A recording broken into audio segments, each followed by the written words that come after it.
What up? What up? What up? This is Rec League Podcast, man. I am very happy that you could either watch and or listen. It is all appreciated. Hit that like button, hit that share button, whichever way you can, man. It helps out tremendously. This is episode 31, man. I have hit Reggie Miller status as far as the Rec League Podcast goes. And on this episode, man, this is an episode that I wanted to do this weekend last year. Life got in the way, like family emergency life got in the way. It couldn't happen. Um, I got a handful of friends and or family Skyping in and giving me their 5 favorite Christmas movies. A couple homies had multiple lists, so enjoy that. I'm gonna spend a couple minutes like roasting the New England Patriots because fuck them. That's why. And of course I got bars. I always got bars. And I'm gonna close the show out by talking about that new Game album, man. That Born to Rap. And I wanna get to the poll questions before we move on to anything else. And the change in month as far as when the episode came out on the 1st, so I didn't do a what was your favorite November release. I got that right now. My choices were Ford versus Ferrari, Frozen 2, The Irishman, Knives Out. And Ford versus Ferrari wins this 50%. Irishman and Knives Out both got 20. Frozen 2 got 10. And on the other side of that coin, which is your most anticipated December release, choices were Bombshell, Jumanji, Star Wars, and Spies in Disguise. This was somewhat close. And Star Wars The Rise of Skywalker wins with 33%. Bombshell and Spies in Disguise both had 29. And then Jumanji, I don't know, y'all sleep on Jumanji, man. Jumanji only had 10. And then over this past week, obviously I did some Christmas themed poll questions. And this one right here, man, this is the biggest bullshit result I've ever had on this show. I said, when do you watch The Nightmare Before Christmas? The choices were Halloween, Christmas, never, or all year long. All 4 choices equally got 25% of the vote. Next was, giving you guys a heads up. We're talking Christmas movies on the show this weekend. Which is your favorite? Choices are A Christmas Story, Home Alone, The Santa Claus, and Elf. Home Alone wins this far and away, 67%. The Santa Claus, Elf both got 17, and no votes for A Christmas Story, which is kind of shocking. And then last poll question, is Die Hard a Christmas movie? Yes, no, welcome to the party, pal. Where are my detonators? Yes, 100% yes, is how that shook out. So, before we get to everybody's 5 favorite movies list, we're going to go ahead and give you guys the most recent theatrical releases and home media releases, man. So in between the last episode, the past couple weekends, the Playmobil movie came out, the Black Christmas remake came out, Jumanji: The Next Level, and Richard Jewell came out. Look for reviews for Jumanji and Richard Jewell on my personal YouTube channel. And in between episodes, Bombshell comes out, Star Wars The Rise of Skywalker comes out, Christmas Day, Little Women comes out, Spies in Disguise comes out. I'm not sure how much of an expansion, but supposedly Uncut Gems is supposed to get a Christmas Day expansion. And over the last episode, in between episodes, on Blu-ray and DVD, man, the final season of Game of Thrones came out. Hustlers, It Chapter 2, and Once Upon a Time in Hollywood came out. Jump in, drop a comment if I'm missing any. But as far as I know, this Tuesday is really like the last big Tuesday for new releases. Ad Astra, Rambo Last Blood, and Abominable come out, man. So when I get back, I'm going to have, like I said, friends and or family.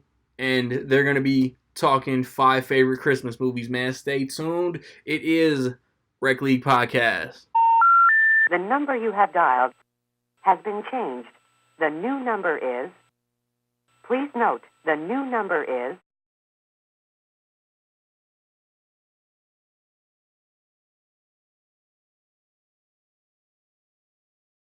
And kicking us off on the 5 favorite Christmas movies segment.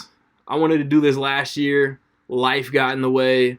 We're doing it now.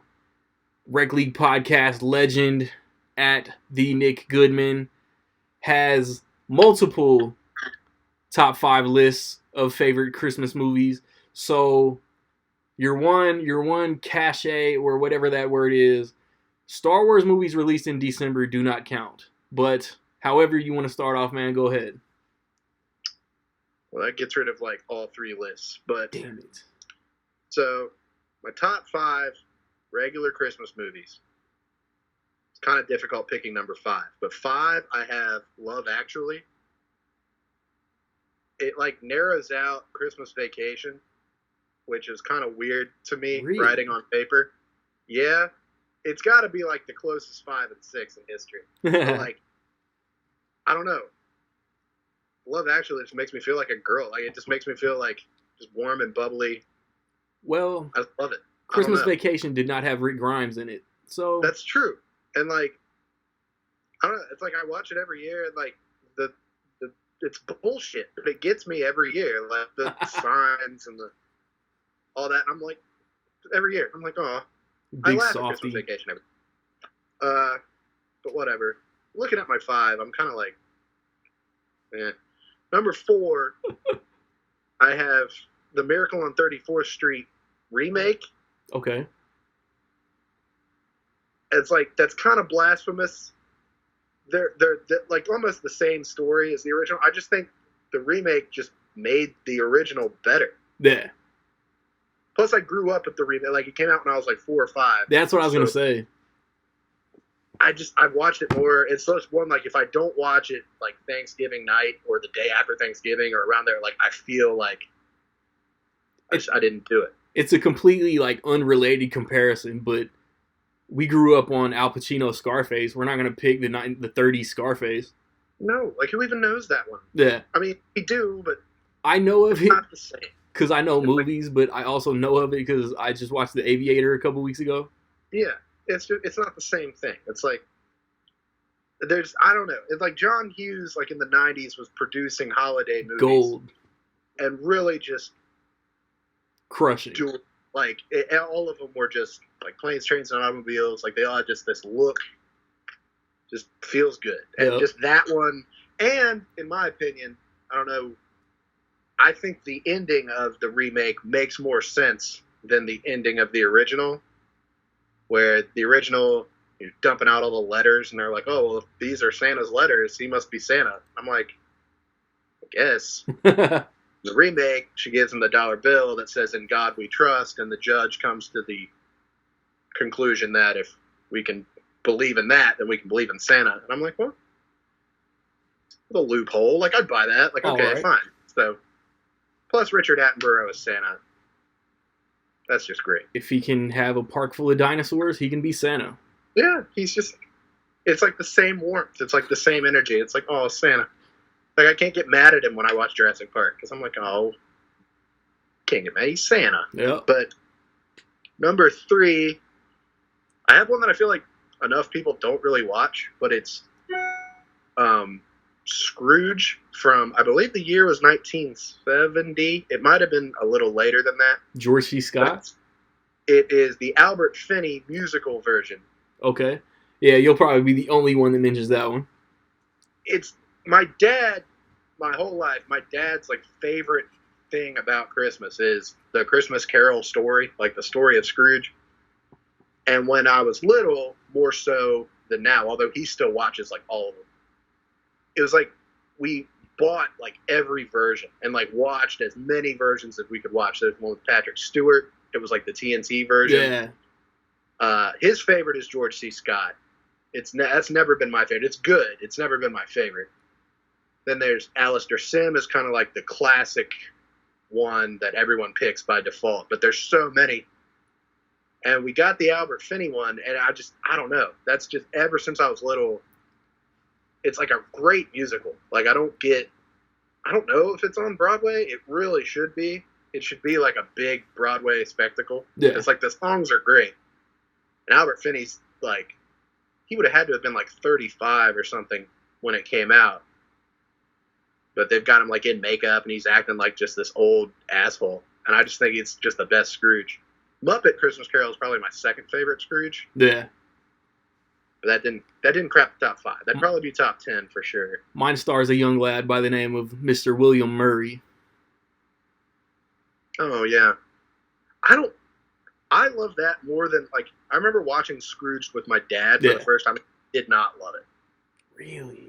I was probably like 6 or 7 the first time I ever saw Scrooged, and I was like, this is great. I love this. Okay. And I don't think I've ever watched it with my dad since. Like, we never had that bonding moment over Scrooged.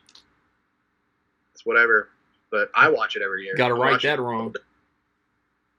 And 2 is It's a Wonderful Life. I figured that'd pop up here and there. It's just, I don't know. It's like if I don't watch it, I watch it every Christmas Eve. It's like if I don't watch it, like it just feels, it's like I didn't, that would be one, I can only pick a handful of movies that I had to watch. That would have to be it. I'm the degenerate that watches the night before Christmas. I was even talking to my friend about that. I remember you said that last year, and I was like, I should really do that. Did I? But I can't, because I always have to work Christmas Eve, and whenever I get off, it's like, I got time for maybe 2-3 movies tops. But yeah, it's like every year I watch It's a Wonderful Life. It's like I watch it once a year. It's like I get into it every year. Like every year I'm just like no man's a failure who has friends. And I'm like, yeah, that's right. You know, he's so right. Then I don't think about it all year. Like I don't hold that within me. I'm an asshole the rest of the year, and then I watch it, and I'm like, same. I should take this to heart. Yeah, I should take this to heart. But number 1, fuck you. I picked 2 movies because I wasn't gonna do 1 and 2. It's your list. It's Home Alone. And like, not to say that either Home Alone is better than It's a Wonderful Life or like Miracle on 34th Street. They're not, but they just are. Like, they're. But if we're asking Twitter, then it's Home Alone 3. It's Home Alone 3, and not even a Christmas movie. Takes place after Christmas, but it's whatever. That's still more on that later. But because like to me, I'm like one of the only people. I thought maybe it was a more common thing, but I'm the only person I think that prefers 2 to 1 slightly. No, I don't prefer 2, but I have them both as like on the 25th. The 25th it doesn't end until I watch Home Alone, and then I watch Lost in New York on the 26th. I celebrate Boxing Day by watching Lost in New York. Yeah. I mean, at the very least, I hold them equally. Yeah. But I just think 2 takes everything that worked about 1 and just adds better stuff. Like, I think it's funnier than part 1. Like, the hotel staff. Yeah. Like, that shit's hilarious. And, like, the stuff that he does to them in part 2 is funnier to me. Like, throwing the bricks. That shit's that's still funny. Like, that's hilarious. And Marv turning into the skeleton when he gets electrocuted. Yeah, like, yeah. I laugh every time. And that's almost a 30-year-old movie. And I'm laughing every single year. Like it just came out. Yeah, like, and that's rare. That's rare that you watch something over and over and it's funny every single time. But him, like, turning into the skeleton, like the bricks. And then, like, you have the bird lady. I don't know if she's better than the old man, but it's like enough. It's like, you know, they did something different.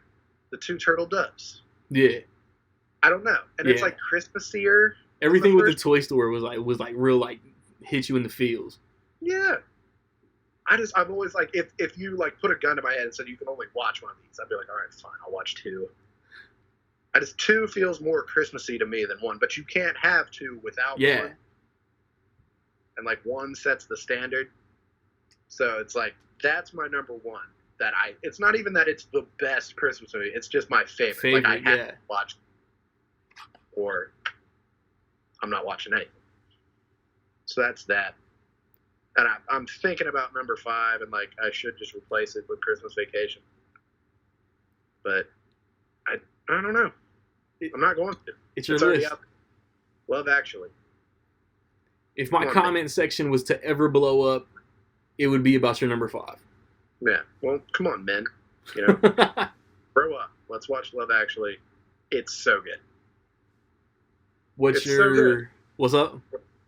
It's so good. Like I watch it every year. I'm like, I watched it a couple years ago for the first time. I liked it. It's so good. And like it's corny. Like it's crap. Like it's bullshit. But I don't know. It's definitely like if I were to make a romantic comedy list, it'd definitely be really high on that. Okay. So I had to take it into consideration. But yeah, the Santa Claus, Christmas Vacation, they're lying just outside the top 5. They're in there. Then a couple on the other list I have are probably also in the top 10, like lurking. I think the number 1 on this other one might be number 6 or 7 on my regular Christmas list. Kick off that next list. All right, you said something about non-traditional Christmas movies, like things that... Indeed, I did. People argue about being Christmas movies or not, or things that people watch all year, but... So they're movies that I would consider Christmas movies. Yeah. Because, like, I don't know, you can just tell, like, if something takes place at Christmas, but isn't inherently Christmassy, like Shazam, I wouldn't consider a Christmas movie. As far as how I edit, you're the first Shazam drop, but the second of how I've recorded. Oh, well, whatever. Like, it takes place at Christmas, but there's nothing really about that movie that is Christmassy, other than the Santa Claus running around, like nonstop. That's really it. There's nothing like. I wouldn't consider that a Christmas movie. But my number 5, Lethal Weapon, some reason is one to me, and it's kind of the same thing. But there's something about it, like they play the music throughout, and there's just place at Christmas, and it's like I feel like I need to watch that at Christmas. Like if I'm feeling like I want to watch it outside of Christmas, it's like just wait a couple months, watch Lethal Weapon. But that's only number 5. Like that would be higher, but that's only number 5 because it's like real loose. Like it's not strictly a Christmas movie. Number 4 through 1 to me are more like tied to Christmas. Number 4 is The Family Man. Yeah, that's a real good one, real underrated. Yeah, it's underrated, and like it's another one. It's like you watch it at Christmas, and I haven't watched it this year. Maybe I'll reevaluate my list and squeeze it in before Christmas. But I don't know, you watch it, it just makes you feel good, and it's like the Christmas atmosphere and stuff just makes that story a little better. Yeah, and the fact that he works on Christmas and Christmas Eve just kind of shows you what like an asshole he is, and then he changes his ways. So I like The Family Man. I miss Nicolas Cage. I miss seeing him in like action movies.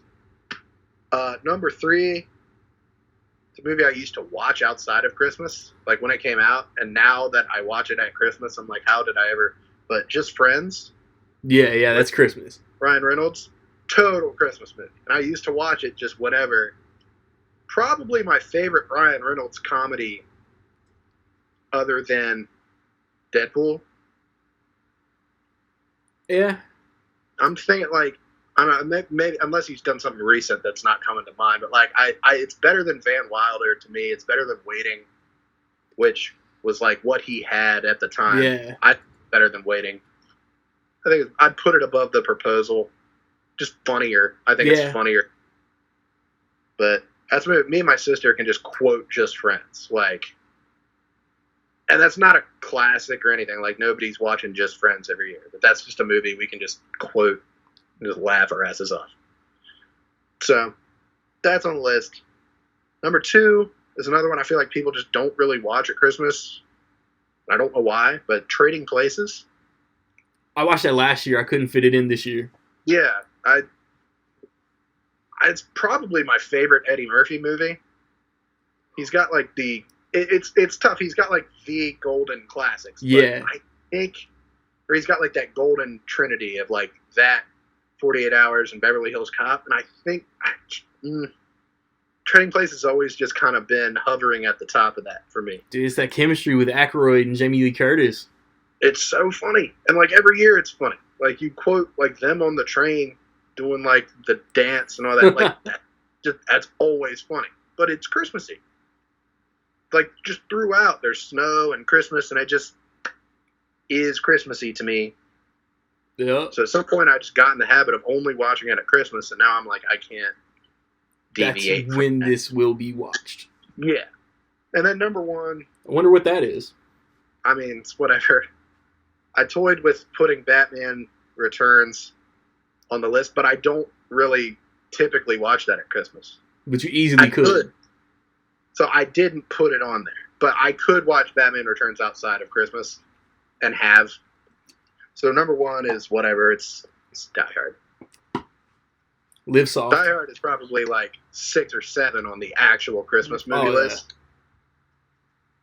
Could be higher. I don't know. I feel like I'm always like, Die Hard is Die Hard or whatever. And then I watch it. I'm like, this is the greatest film in the history of the medium. Like, I'm like, this is the greatest movie, and it should be number 1. Easy. But my best friend, who we used to really, like, bond over, like, we both loved Christmas and, like, watching Christmas movies. He just told me, like, maybe a week ago. He texted me, and he's like, okay, can I tell you something? If I promise to fix it by the end of the year. And I was like, what? And he was like, I've never watched Die Hard. Oh, you need new friends. I was like, how did you miss it? I don't know. It's just weird. Like, people that just have it, they'll be like, I never watched Titanic. Like, ever? Like, it just never passed by. But it's like Die Hard. Like, it just never. So it blew my mind. And so he watches it finally. And like, I knew he was enjoying it by how much he was texting me while he was watching it. Like, holy shit. He's like, this is like so good. And I was like, wait, now you can watch 2 and 3 and 4 and maybe 5 if you're on a plane. But I'm like, if you're on a plane. I was like, if you're on a plane or, trapped in a basement or something, like maybe you can watch 5. If you're having trouble falling asleep. Yeah. I don't remember 5 being that bad. I'm talking shit. I don't remember hating it, but it's been a long time since I've watched it. I'll know in a couple weeks. Until this year, I'm doing a thing. But that's how I'm like. I don't know if you remember, but I kicked off this year with Lethal Weapon, kicking off 2020 with Die Hard. Yes, that makes sense. I'm doing I did my pre-Christmas thing. Now I'm doing the Christmas thing. Now I'm doing the post. Like, I don't know if it's as cool as I thought it was in my head. Like, I'm gonna watch Daddy's Home, then I'm gonna watch Daddy's Home 2, and I'm like, that's not that cool. It's been weeks since I watched Daddy's Home, so I'm like, whatever. I remember 2 being way more Christmas than 1, but they both Daddy's Home came out Christmas Day that year.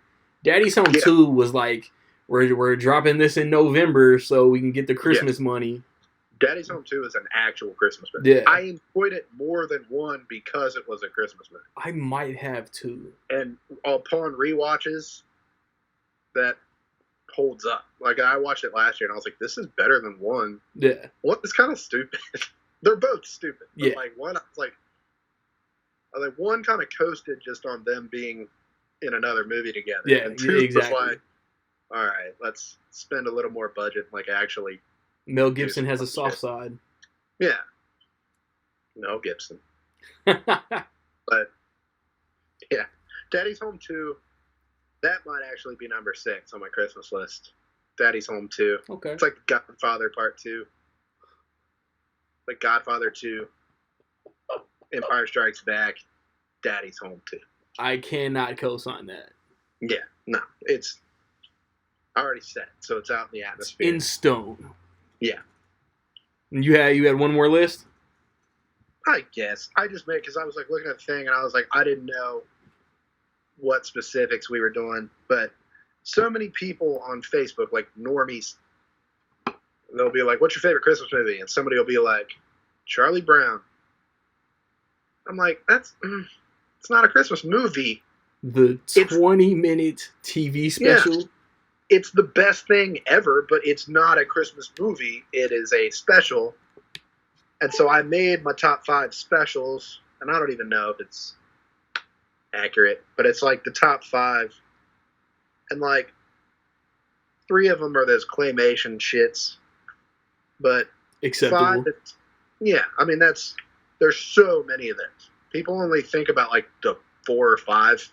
Yeah. There's 100 that company like made, and I own all of them.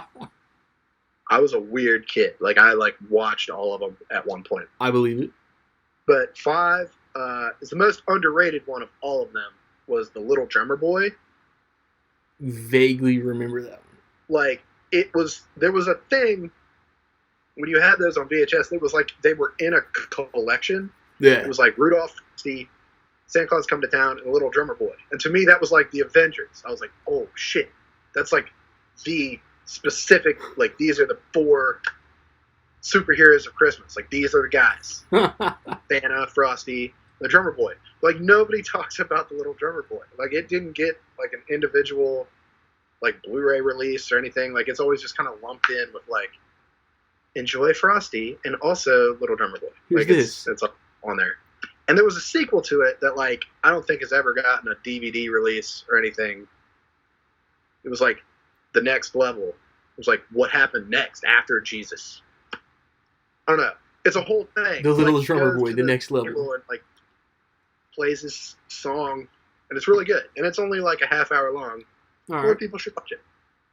Number 4, I put Santa Claus is Coming to Town, because it's kind of underrated too. I feel like people act like Frosty is better, and it's not. For one reason, Frosty is hand-drawn. It's lazy. I mean, Frosty's story isn't really compelling.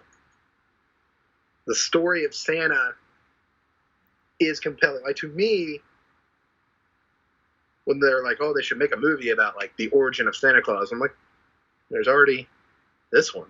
Like, the elves adopted him, named him Chris. Okay.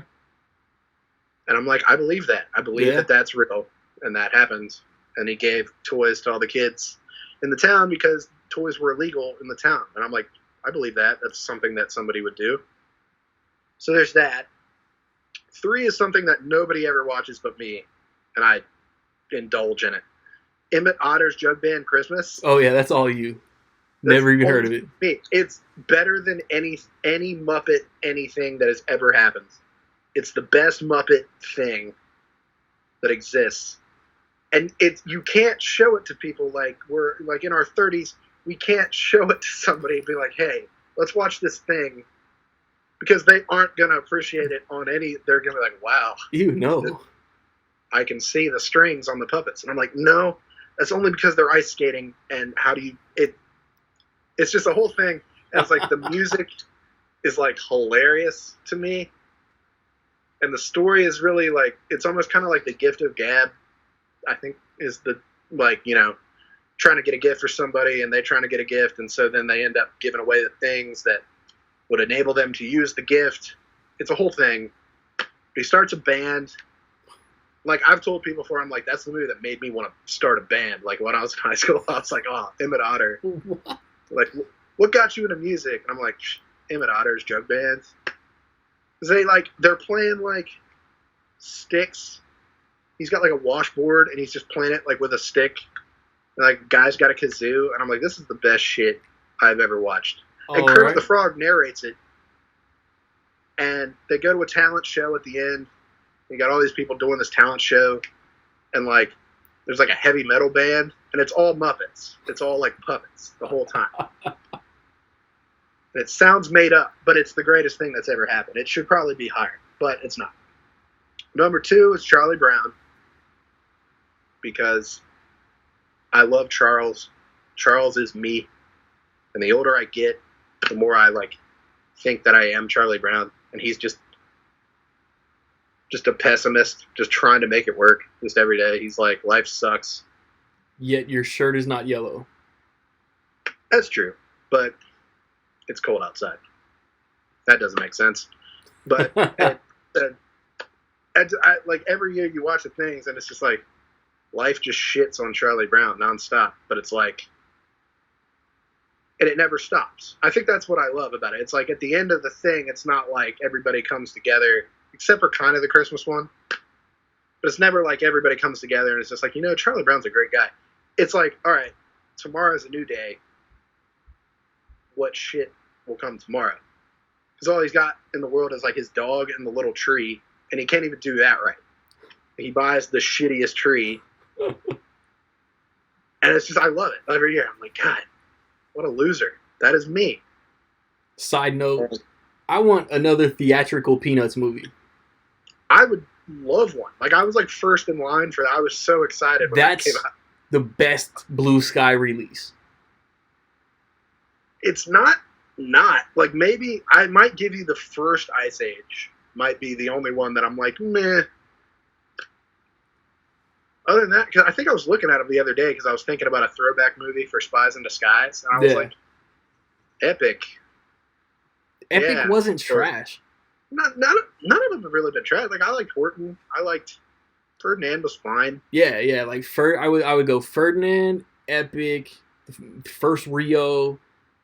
Rio was good. I liked Rio. I think that was the. And the Peanuts movie are probably my top 4. Yeah. I remember that. I remember the pre-binge for the last Ice Age, struggling through all 4 of those. Really? Yeah, I think the first one's clearly the best. First one I remember loving, when it came out. We're just going on an Ice Age tangent. I remember, my initial reaction was that was as good as Shrek. I ran out, I was like, that was just as good. And then rewatches, I was like, well, Shrek has endured a little longer, and it's obviously not as good as Ice Age. Or blah blah blah. Ice Age is not as good as Shrek, but I like the first Ice Age. Yeah, I like most of the sequels for what they were. Yeah. But I don't even know how we were talking about Charlie Brown. I was like, wait. Yeah. Yeah, Charlie Brown, Peanuts movie. See, the confusion with me, this has nothing to do with 5 Favorite Christmas anything. Fox is Blue Sky. They did the Peanuts movie almost 5 years ago, but now there's a Peanuts series on Apple TV. Who's the big studio behind Apple? Is it just them? And now with Fox and Disney, who actually has the rights to another Peanuts movie if it were to happen? I have not a clue. And the big, one of the big amusement parks here in Richmond, it's called King's Dominion, and it used to be Paramount's King's Dominion. And you go there, and there was a whole Nickelodeon world, and there was a whole Wayne's World corner, that's cool. And Bubba Gump Shrimp Restaurant. And they would play E.T.'s music, or not E.T.'s music, although they did. That's kind of weird. But they used to play movie themes, and there was Indiana Jones posters and stuff. There was a Tomb Raider ride. At some point, they got rid of the Paramount. Yeah. And it just was King's Dominion. And they changed the whole Nickelodeon section into a Peanuts world, which is awesome. Really? But I was like, so who owns... It was so confusing to me. I was like, wait, so who... Because Charlie Brown used to be Paramount. Yeah. In the VHS days, that's where it was Paramount. They were all the videos. There's I'm from Indianapolis, and Ohio has Kings Island. It was it's the same thing. Paramount and all that, and they had movie themed rides and everything too. Mm-hmm. Being down here, it's the same thing. I don't even know. I think Kings Island was the same thing as King's Dominion, but in Ohio, where there are no islands. In Ohio, where my whole family is from, but I've never been to Kings Island because they don't love. Where I'm at in Texas, the closest thing like that is Six Flags, and I know that's all Warner Brothers. I've never been to a Six Flags, but It really bummed me out, but it also confused me because I was like, wait, who owns the Peanuts? Yeah. And like now, if they're technically Disney, which they might not be, it could be Disney stuff at King's Dominion. I want to There's know. a whole world. Yeah. For that. So, I don't know. But so number one, not as interesting as Charlie Brown. Number one is Rudolph because it's the best thing about Christmas. And if you don't watch Rudolph, who the fuck are you? Like, right. you know. I thought you were going to go Grinch. Nah. It might crack the top 10.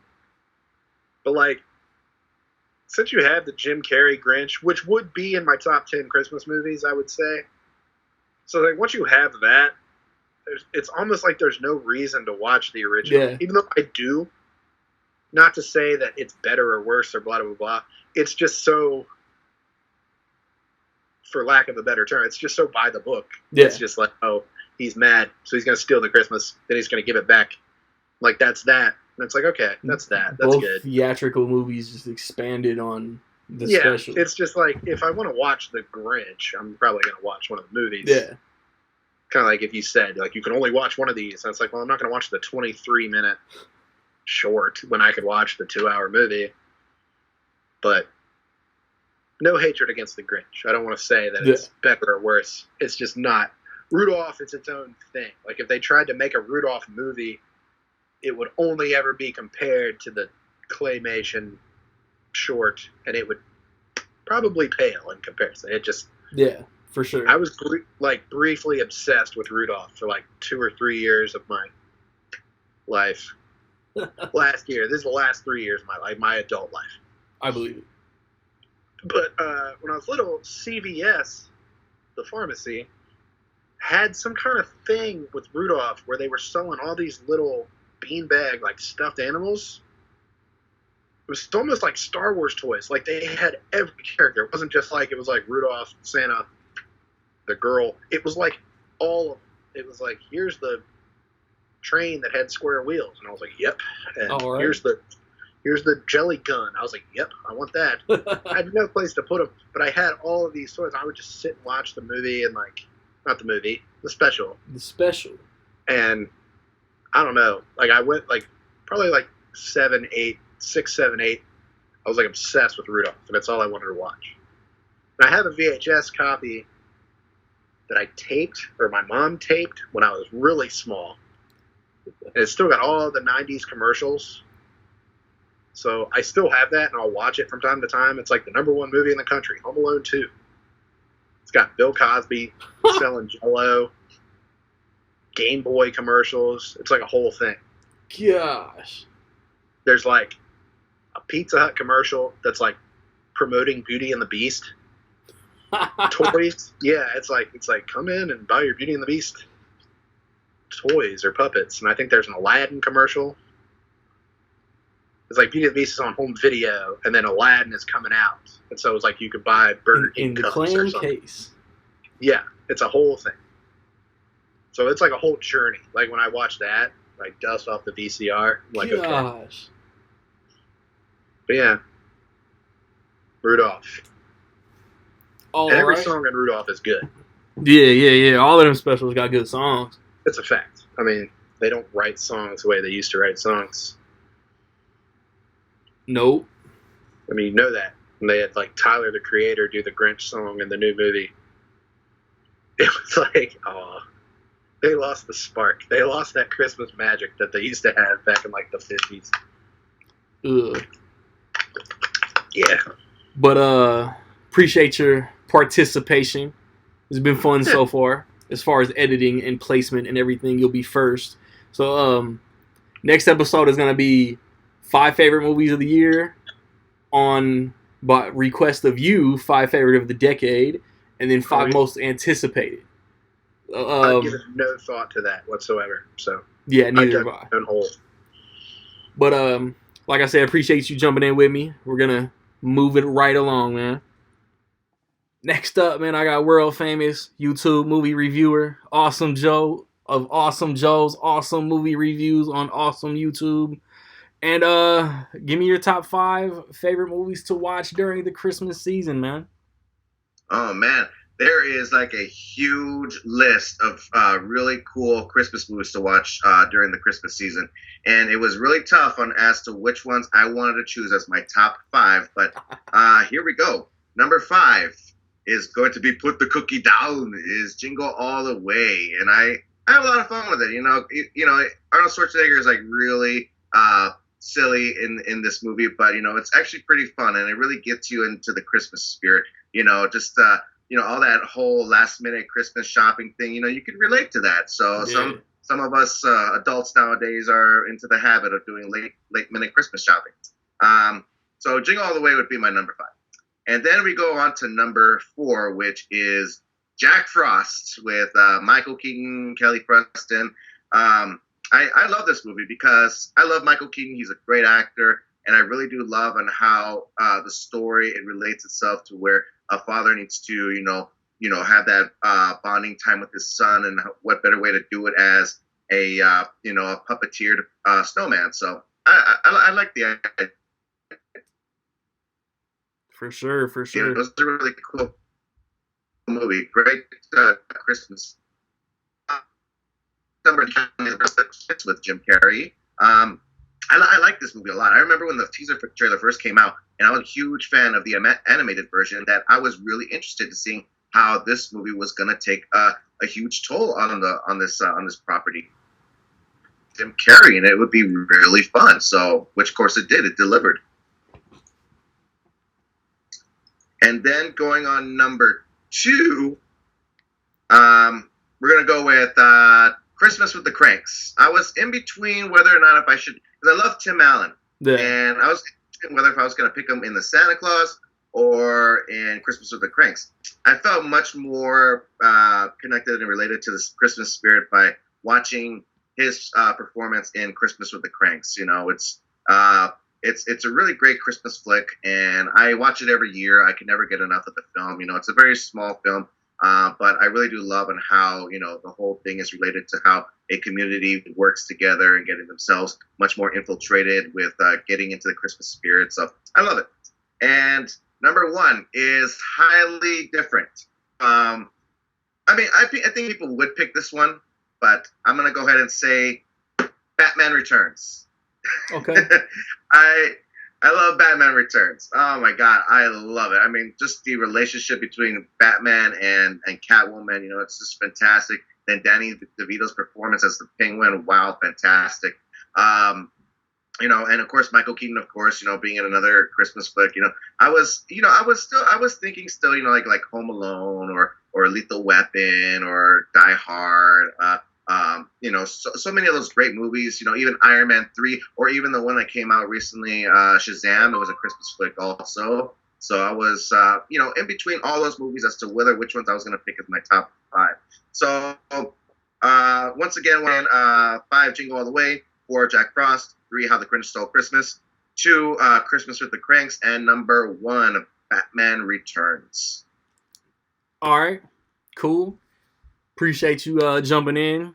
The mixture of different various lists and participating with me, man. In 2 weeks, man, we're doing top 5 of the year, top 5 of the decade, and 5 most anticipated, man. So tell work that you are sick, because you got to do the podcast, man. Next, I got my dog, Rec League regular, Legacy. So, big homie. Your 5 favorite Christmas movies, 5-1, man. Knock it out. 5-1. Number 5, The Santa Claus. Can't Classic. go wrong with that. Number 4, The Nightmare Before Christmas. You the first one to say that. The classic. Number 3, This Christmas. I just bought that Number movie. 2, you did? Yeah, I just bought This Christmas. It's not here yet, though. It's worth watching every Christmas. That movie's dope.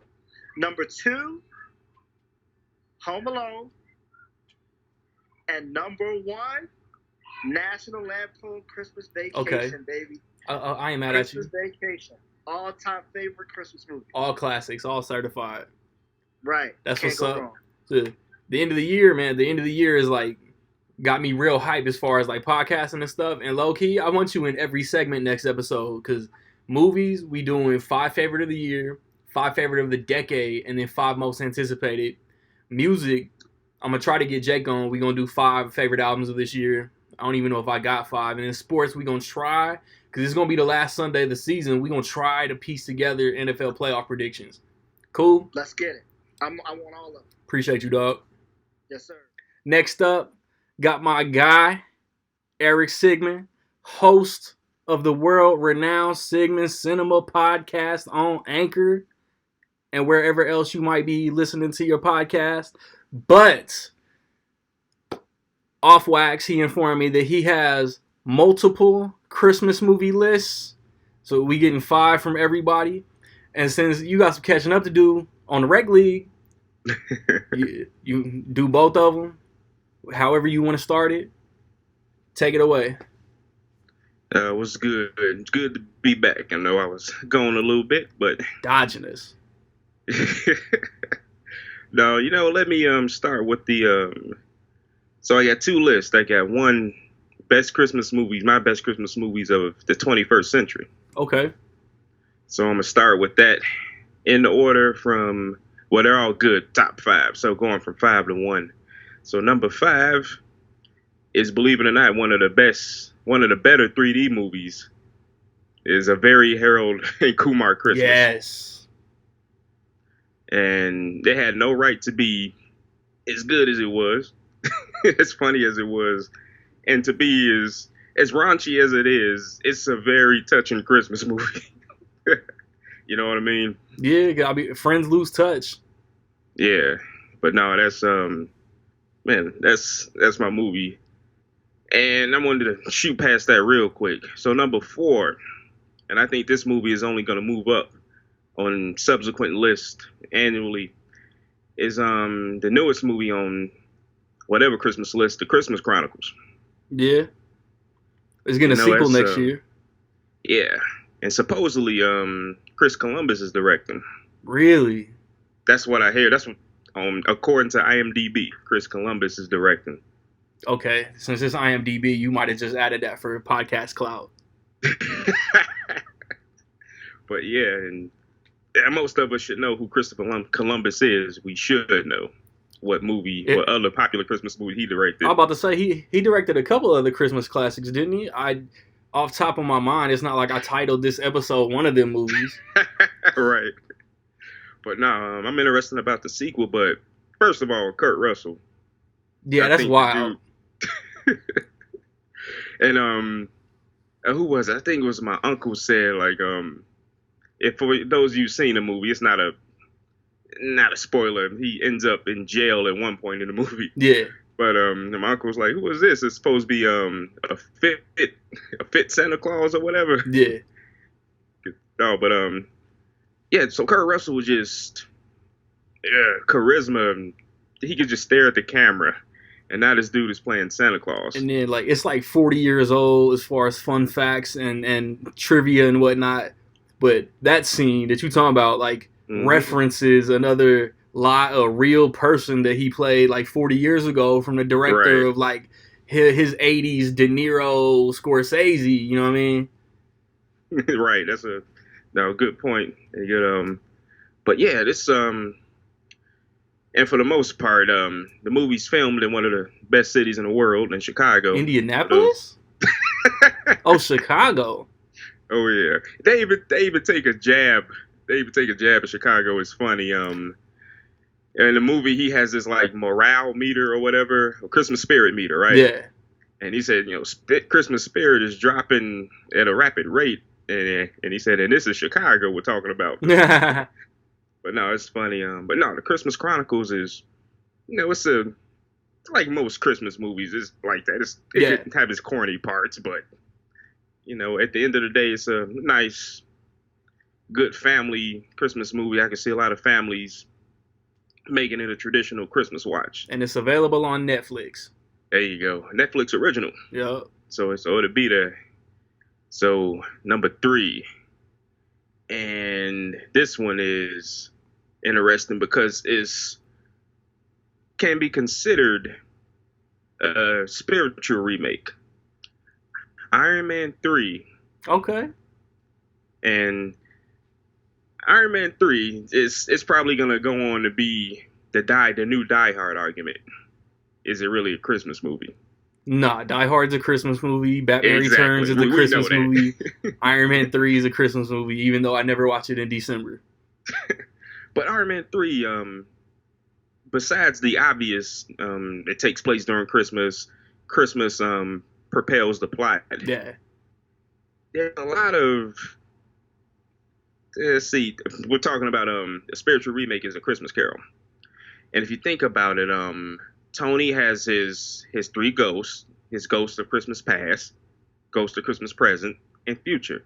Christmas past being, who he was, and I forget the characters, the main villain. Aldrich Killian? Yeah. Okay. That's his ghost of Christmas Pearce. past. Okay. Christmas present is the kid in the movie. Okay. You know what I'm saying? He's guiding him along the way to get better. You know what I'm saying? Okay. And Christmas future is the love of his life, supposed to be Pepper. Pepper. And even in basically the movie has two ghosts of Christmas past. The doctor, the female character. Oh, Rebecca Hall. I don't remember her character. Yeah, Rebecca Hall. And you can even go with it. And I really hope y'all seen Iron Man 3 because we're spoiling a lot. Oh, man, it's 6 years old, man. Regularly So don't like care you about no said, spoilers. To the 5 people that are listening, You know what I like mean? you always say. But yeah, and even at the end, when he destroy all of the suits, it's supposed to be, it's literally and figuratively destroying his demons or whatever and moving on, even though in other movie he still deals with the suits. But the destroying of his suits is saying he can move on because he only made the suits because he was trying to hide from his problems, just like you said in the movie. Because how many suits did he have at the end? Like, it was 40 of them or something. I don't even know. But, yeah, Iron Man 3 is definitely, and, is written by Shane Black for the most part. Yeah, so. That's what, I know we about 3-4 people into the top 5 Christmas movies, whatever. But I'm going to say it right here, right now, because technically this is the first one I'm recording. For everybody that want to say, this isn't a Christmas movie, that isn't a Christmas movie, blah, blah, blah. It's all Shane Black's fault. Shane Black got endless movies that take place during Christmas that really aren't about family and love and Santa Claus, Kiss Kiss Bang Bang, Lethal Weapon, Iron Man 3. Long Kiss Goodnight. Long Kiss Goodnight. Yeah. It's all Shane Black's fault. Yeah. But carry on, sir. Yeah, no, the only one that doesn't have anything to do with him is Die Hard. But yeah, he popularized that non-traditional Christmas movie. Was the Nice Guys during Christmas? It was. No, not the Nice Guy. The way you say Kiss Kiss Bang Bang. Yeah. But no, I don't think the Nice Guy. That's what I was about to say. Like, the popular Christmas movie that isn't a Christmas movie to most people that he didn't have anything to do with was Die Hard. And then his movie that doesn't have anything to do with Christmas is The Nice Guys. I don't remember if Predator took place during Christmas or not. The Predator. Yeah, the less said about that movie, the better. But but yeah, Iron Man 3 definitely, and you got me a new appreciation for Iron Man 3.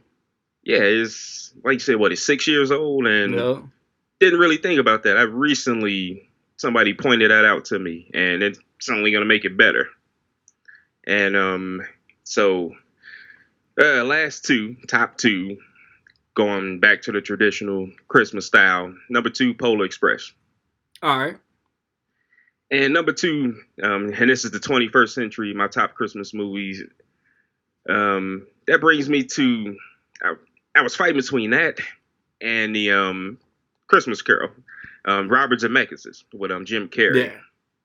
But I don't know, I think the Polar Express, funny enough, does a better story with the Christmas spirit, if you want to go that route. And because basically the main character had lost it and trying to get it back, but it's just a more fun movie to me. I feel that. Yeah, and people give it crap because basically the technology wasn't quite what they wanted to be, and everybody always talk about the eyes, the way that they look, like they have that dead stare with the the animation. But you know, that little nitpick aside, it's a great movie. And Robert Zemeckis is a Legend. great filmmaker.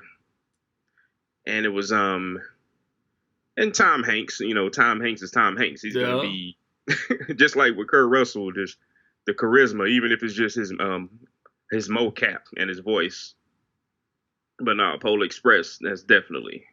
So number one is the movie that was a success back in '03 when everybody thought the Matrix movies would be the biggest, the Matrix sequels were going to be the biggest movies of the year. Elf. Okay, yeah. It took me a while, but I figured out where he was going. Yep, Jon Favreau's Elf. Speaking of Iron Man 3, he's in 2 movies in this list. Well, he's affiliated with 2 movies. Yeah. I wonder why he didn't direct Iron Man 3. He hasn't. We always get off on tangents on this show. Oh yeah. But he's never directed like a Disney produced MCU movie, and I always wonder why he never did Iron Man 3. Was he busy with something else, Chef or something? That's you know what? And speaking of looking at movies a different way, Iron Man 2. I forgot what I read that wasn't a good experience for him because it was rushed. Yeah. And when people refer back to the not so good MCU movies, what do they usually say? Thor: The Dark World and Iron Man 2. I don't hate Iron Man 2. What's that? I don't hate Iron Man 2. No, I don't agree with Iron Man 2, but people always seem to bring it up for the lesser MCU movies. Yeah. But the thing was, Iron Man 2 was extremely rushed. And he said it affected his filmmaking style and his process or whatever. So he voluntarily stepped down. And he wanted to take a step back. So if you watch Chef is a metaphor for his career. That's what I heard. That it was kind of like real personal for him, but it was also like a dig at like big budget movies. Yeah, up to that point, it was a real metaphor. And so obviously he's still on good terms with no question. Marvel Studios, but it would have been interesting to see how his spin would have been on Iron Man 3. But yeah. So Elf. Yeah. Right. Before I distracted you. But now Elf. What can you say about it? It's just instant classic, if you ask me. That's my opinion. And it stays funny every time. Yeah. Every time I watch it. Will Ferrell is one of his best movies. Just say it like that. And it's a fun movie. Yeah, for sure. I watched it a few days ago. Oh yeah, and going off on a tad bit of a tangent because that's what we do. That's what we do. Will Ferrell, so he's comedic actor for the most part, right? Yeah. So I don't know if we want to tackle this later down the line, but he's one of the few comedic actors who has had success in every rating. You know what I mean by that? G, PG, PG-13, and R. What's his G? What's his G movie? Curious George. And what's that G? I don't remember. I never saw that one. And even if we can't get a G, that's a good question. But even without that, and this is for comedic actors, most of them can't do that. Yeah. And be successful at it. They can do it, but everybody don't succeed at it. And let me rephrase it like that. Jim Carrey is probably not even a handful. Man, you got me running like, okay, this movie was this movie was this. Right. So Jim Carrey's the only other person I can think of as far as that goes. Yeah, I don't think Sandler has a G-rated movie. Probably not. Bedtime Stories was PG. Everything else was PG-13. Uncut Gems is already getting awards praise. Right. But how did Bedtime Stories do box office wise? Because I liked the movie. It was. I'm pretty sure it was a solid Christmas Day release back in 2008. Yeah. I don't know because that Christmas was packed too. Mm-hmm. Marley and Me, Benjamin Button, The Spirit. Christmas 2008 had a lot of releases. Yeah. But no, there was just a little something I wanted to. And it was Disney, so I mean. Yeah, well, true enough. You know what I mean? But no, Elf. That's just a funny movie, great movie. So that's this list, the 21st century Christmas movie list. And Oh, hello. What's your other list? Just overall top 5? Yeah, it's just overall, and of course, because I put those movies on that list, I'm not going to include them on this list. And here we go. Number 5, A Christmas Story. All right. And we've all seen that movie. Have we? I've never sat through A Christmas Story all the way through. Snap. I know the gist with like the leg lamp and the BB gun and getting the tongue stuck on the ice and you're gonna put your eye out. I've never sat and watched it all the way through. I'm gonna right that wrong this year though. Oh yes, I think TNT or TBS do it. That's why I avoid it. 24 hours of A Christmas Story. Oh, that's crazy. Yeah. But I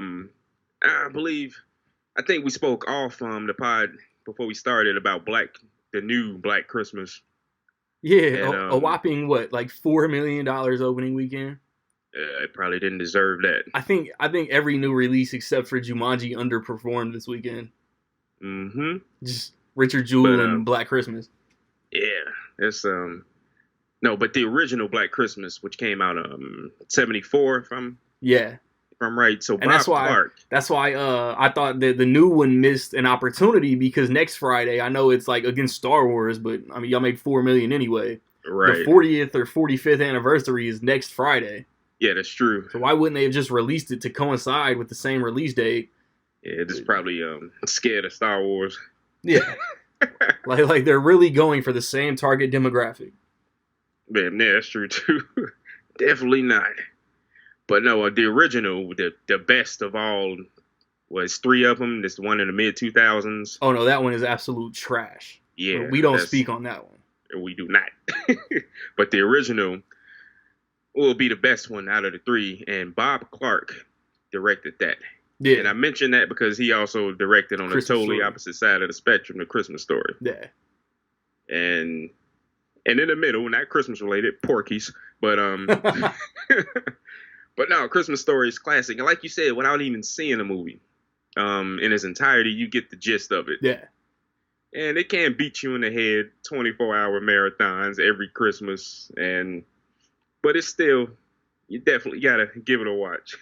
See, I always thought like FX or whoever had the rights should like counter program and do like 24 hours of Harold and Kumar Christmas at the exact same time. That'd be hilarious. Or maybe maybe they did, and I'm remembering that they did, and I don't know. Never mind. They definitely showed it. Have to look into that. Or Bad Moms, or an adult Christmas movie would just be funny counter programming. Yeah, no, that'd be great counter programming. And speaking of anniversaries, you said the original Black Christmas is coming up on its 45th. Yeah. And my number 4 movie, which just celebrated its 30th, National Lampoon's Christmas Vacation. Classic. And man, there's so many, I guess, interweaving stories with these movies. So with Christmas Vacation, Christopher Columbus was supposed to direct that. Was he really? But I don't know. Is the pod PG-13 today? No. Man, my pod is do whatever you want. On Anchor, I put the parental guidance, and now YouTube is making us do it too. Because I wanted to directly quote Christopher Columbus. So he had met with Chevy Chase, right? And I'm sure that went well. Basically, Christopher Columbus, he said he met with him, and he said basically he was an asshole. Chevy Chase. Because Columbus was a new director, and Chase had no faith in him. He wasn't even trying to work with him. Follows everything I've heard about Chevy Chase. Mm-hmm. So John Hughes, who wrote Christmas Vacation, said, chill out, I got another movie for you, which will become another movie I'm mentioning on this list.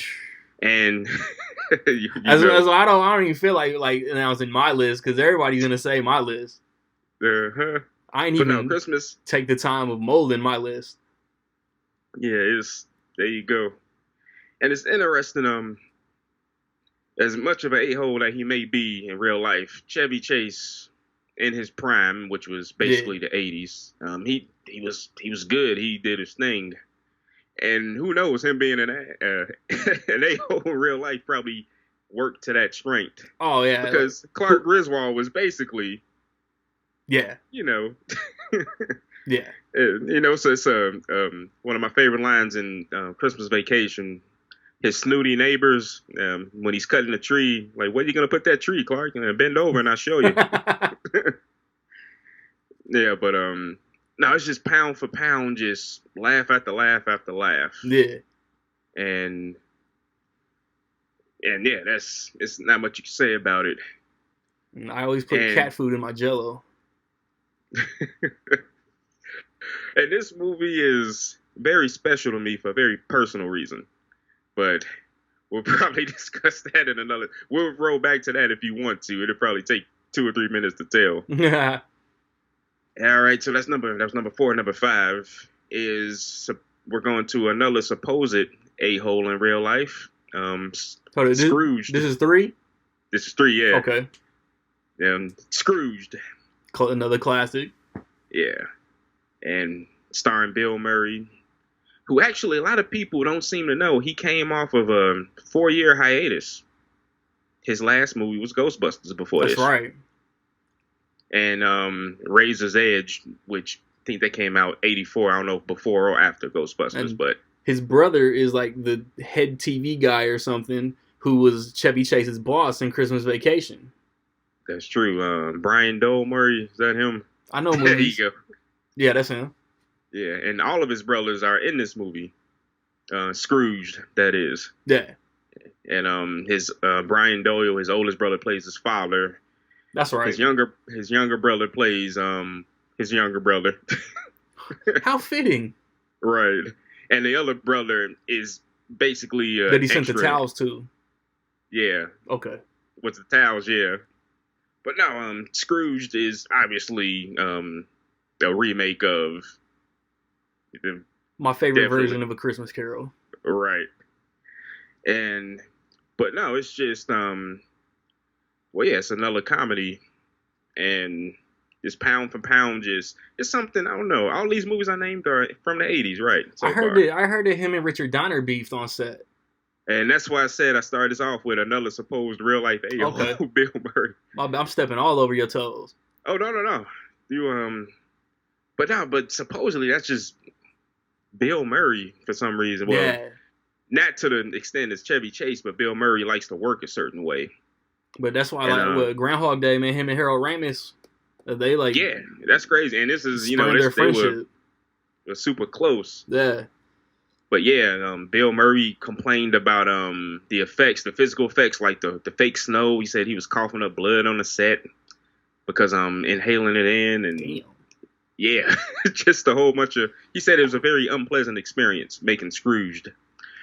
And another thing that was getting on Richard Donner's nerves is Bill Murray he will always improv. Yeah, man, you gotta let a comedic genius go. I'm sorry. Yeah, it's true. And basically the whole speech at the end of the movie, every single bit of it is off the 100%. Top? Yeah, damn. 100% improv. I mean, you can't tell me that Danny Glover and Mel Gibson, the last movie you did before Scrooge, didn't come off the top a few times. Yeah, of course. And when that chemistry is the way it is, some of those, you just got to let it go. But And it's funny, these movies we name with the behind-the-scene, I guess, spats or whatever, they turn out to be new classics, yeah. Classics, yeah.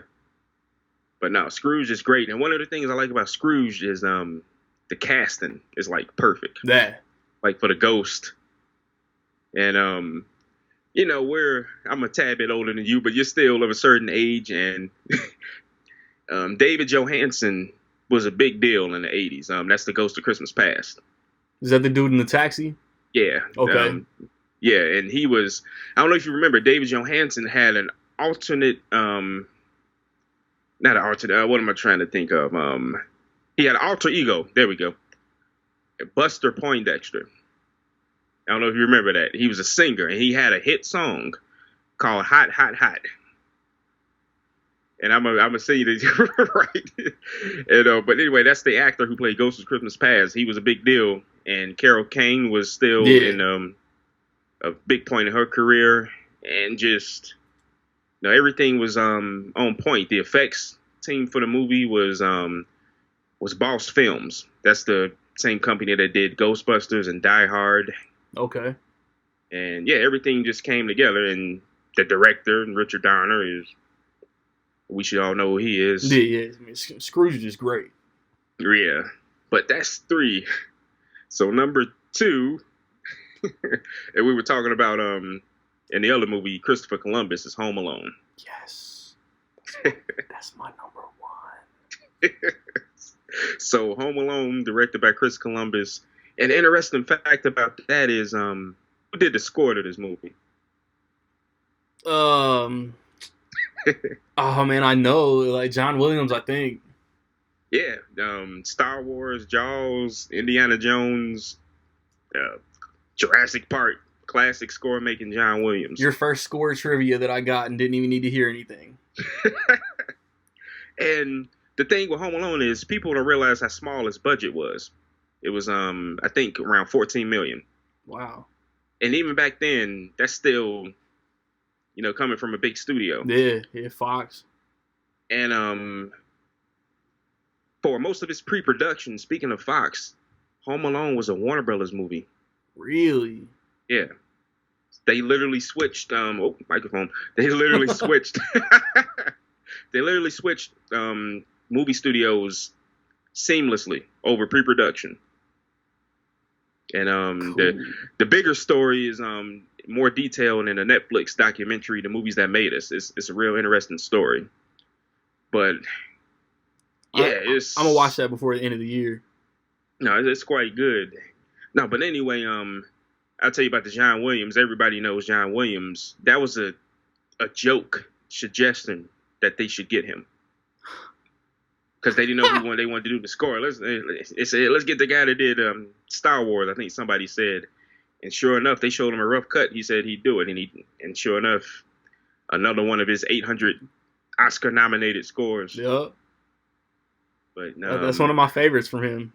It is, and that's one of the numerous things that makes Home Alone great. What more can you say about Home Alone that hasn't been said already? And once again, filmed in an amazing suburb of a great city, Chicago. Tell her to check her kids again. Oh man, but yeah, it's the Home Alone house is still there in Winnetka. It's a $2 million home. I bet that thing's huge. Yeah, but Home Alone is Home Alone. What can you say? So my number 1 Christmas movie, well, of all time, Ghostbusters. That ain't Christmas. No, number 1 I'm Christmas watching that movie. in the middle of July next year. It's Die Hard, man. I had to go with it. Die Hard's not a Christmas. Die Hard is a Christmas movie. And you don't write ho ho ho on somebody's shirt talking about I have a machine gun if it's not a Christmas movie. It take place during a Christmas party. Yes, it's a lot of the reasons why. Well, first of all, that shirt you're talking about, I'm getting that shirt if anybody invites me to an ugly sweater party. But no, come out to the coast, have a few laughs. Oh man, and I think Die Hard is on that documentary too. One of the episodes, Movie That Made Us. But I don't know why this argument exists. It's just because it came out in July and it's an action classic. And that's just a marketing thing, I guess. It's not your traditional Christmas movie. But the thing is, an interesting fact, personally, Jeb Stewart wrote the screenplay, right? And then Steven D'Souza came and revised it a bit. They actually worked together, which is rare from when you revise a screenplay. Yeah. So Jeb Stewart initially wrote the screenplay based on the novel. I forget the name of it.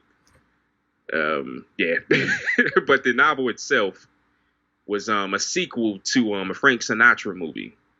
Word. And the novel, Christmas was vital to the story.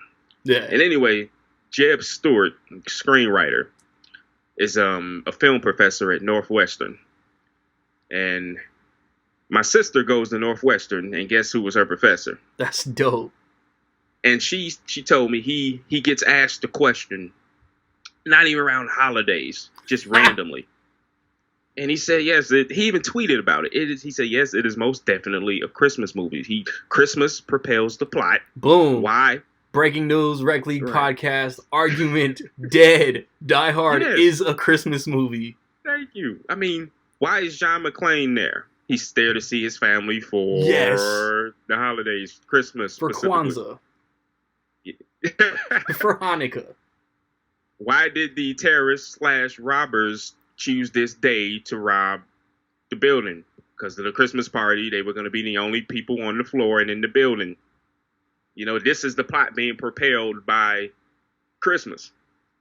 And of course, it's just, where's the argument? Where's the counter argument to detonators? Yeah, man, and the Christmas spirit is there, and just with the family, and what's his name, Al, his friend Reginald Vale Johnson. Yeah, and it's not Carl Winslow. Of course, what's they even in the movie with what's the Let It Snow? Yeah, just like Lethal Weapon starts with a Christmas song.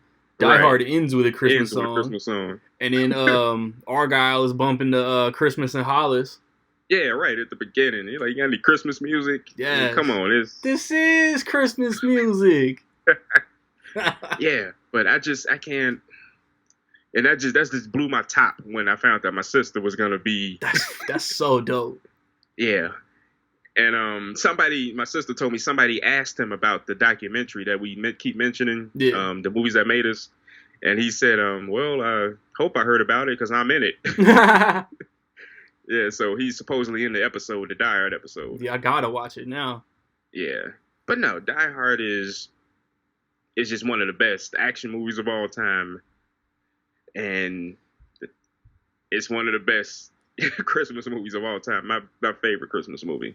Man, I'm saving it for the last day of the year because I watched the first Die Hard every December, but I never watched the sequels. So I'm going to save it for the end of the year and then start January with Die Harder, with a Vengeance, Live Free, and then I'll probably sleep through 5, but I'm still going to have it on. Yeah. And people don't mention, like, the sequels. You said Die Hard 2. I'm about to say 2 takes place on Christmas too, doesn't it? Yeah. Nobody talks about that, which is crazy. Yeah, it's the first movie in an airport. Mm-hmm. Yeah, that's true. I remember snow on the runway. Definitely, yeah. But no, those are my list, and try to mix it up a bit with it. So, this is the skinny for the next couple weeks. Don't take on no clients. Don't have to work on the 29th or whatever the first Sunday is in the second Sunday in January, because we doing top 5 of the year, top 5 of the decade, and 5 most anticipated all next episode, and then we gonna break down the first quarter of the episode after that. Appreciate your participation, big dog, and I don't know who's next because I haven't edited the show together yet. Peace. And lastly, we got my mom, and she is about to kick us her 5 favorite Christmas movies. Excuse my nieces in the background. Yes, please do so. Okay. So my number 5 is National Lampoon's Christmas Vacation. 4 would be The Santa Claus. 3 is The Elf. 2 is The Polar Express. And 1 is The Christmas Chronicles, which I haven't even seen this year yet. With Kurt Russell. That's our number 1? Yes. That's number 1. Haven't you seen it? That is the best Christmas movie. Yeah, I've seen it. And they're making a sequel, and it's coming out next year. I heard the director of Home Alone might direct it. That's awesome. It's a really good Christmas movie. Yeah. If you haven't seen it, you need to. Yeah, we watched it last year. Yeah. Appreciate you jumping in. I'll cook up something else holiday themed before You're breaking up, before Rand. one of my listeners end up calling 911 for the screaming in the background. When I come back, I'm gonna talk some sports.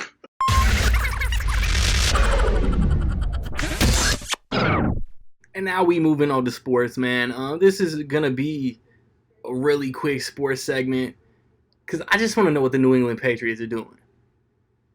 Outside of the New England area, man, nobody likes the New England Patriots. If you are, you've been on the bandwagon. And I mean, that's like 20 years on the bandwagon, so you comfortable. But after they lost to the Texans last week, it came out that they had a camera crew like at the Browns-Bengals game, like filming the Bengals sideline, and their offense been so sad most of the season that they was out there filming the Cincinnati Bengals, and it's just like, come on, man, yo, San Antonio Brown, that basket case, that train wreck, and cut him before y'all could take any of the blame. Belichick want to be this, I don't have to answer reporters. Why Belichick ain't ever got fined for giving reporters any static? Because he's the worst one. Like, he's like super rude. Like, Bill Belichick is an asshole. Like, just put it like that.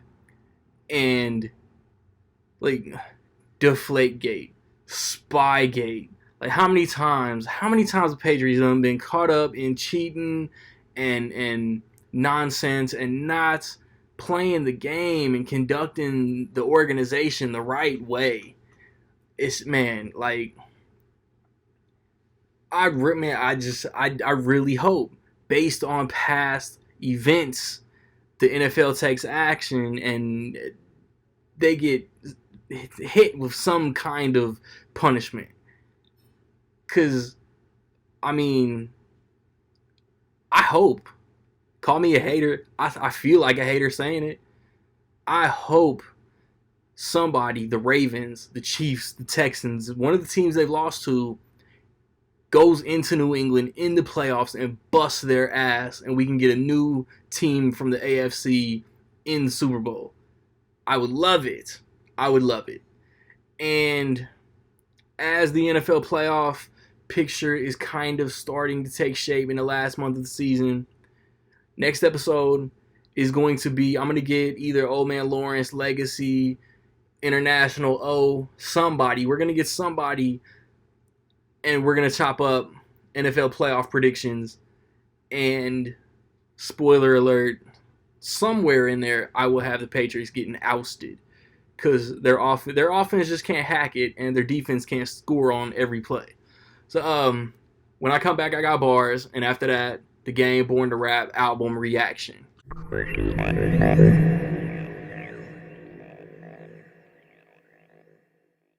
Yo, league at the door. Don't answer that knock knock. The Glock's cocked. You not alive to answer the cops knock. The Glock pops because we jump on you squares like it's hopscotch. So evident that we run it that they pulling out the stopwatch. It's not a game, and the tools that I use is not a toy. But what I'm working with will make you wonder, girl. Donna Troy, and he is not a boy. He sits down to take a piss. I know who to keep close. I hear every whisper and every snake that hiss. It's not fuck every cop, only those who ignore the training. The ones who, as soon as they see a minority, they already aiming. Like, how do you go to families of the victims and try to fucking explain it? We hired a guy who ignored protocol and was a motherfucking racist. The punishment of those dickheads should be to get strapped to the outside of a taking off spaceship.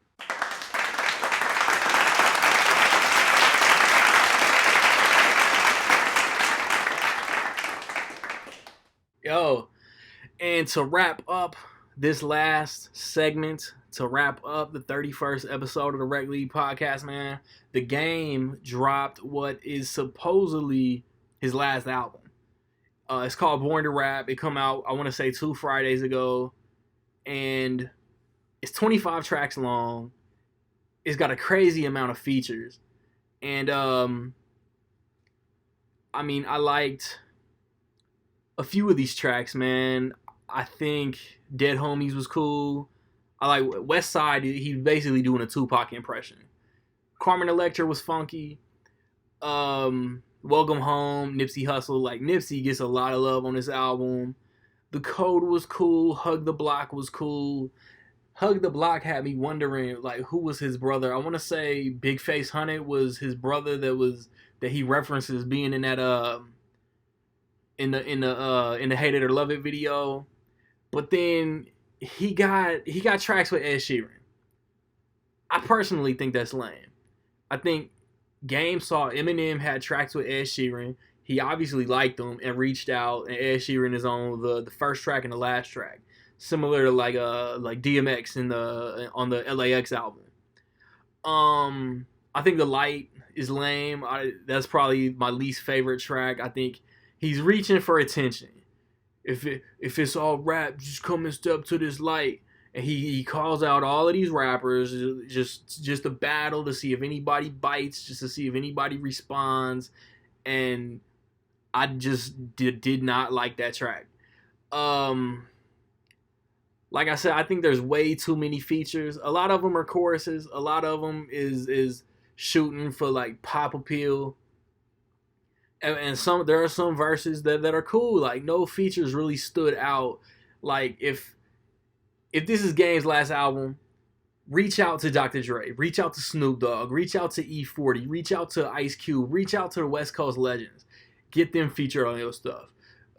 Artists that you got a lot of history with, like Nas, like Busta Rhymes, like put them on your last album, Game. If this is your last album, ride out with who you've had your best features with, who you've had your dopest collaborations with, and not the flavor of the month radio jam features that are gonna get you the most attention. Like that's it's a lot of missed opportunities on here to me, man.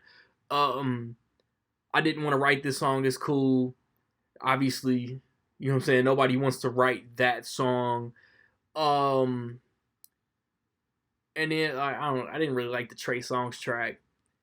I appreciate the purpose of Rewind 2, but that's one, like if you're gonna do Rewind 2, like I said 30 seconds ago, Nas gotta be on that. And that would be so cold to have two rappers telling the story backwards, and that I just blew my own mind. I don't even want to talk about Game career. Like if it come down to like he's really done putting out music eventually, because he's got some great albums. And then what his last one, like 1992 or whatever it was, I didn't even realize that was an album. I thought that was a mixtape. So I'm sitting here thinking like, man, the documentary 2 was however long ago, 2 discs released in back-to-back weeks. Like that was a cold marketing strategy, and that was a really dope album. Overall, man, I think I give this like a 3.5 out of 5. It has some jams, but I'm not putting it up there with the documentary or LAX or the Red album, like my favorite Game albums. So man, drop a voice message if you on the podcast, if you listening on Anchor, Google Podcasts, etc. If you on YouTube, drop a comment, man. Let me know some of your favorite Christmas movies. Let me know what you think about this Game album. Let me know why the New England Patriots think that they can bend the rules and do whatever they want and they're not going to get punished. And let me know what you want in the next episode as far as what are your 5 favorite movies of the year, of the decade, movies you're anticipating, man. Let's get interactive, man. Episode 32 is coming. This is Rec League Podcast, man. All of y'all just chill until the next episode.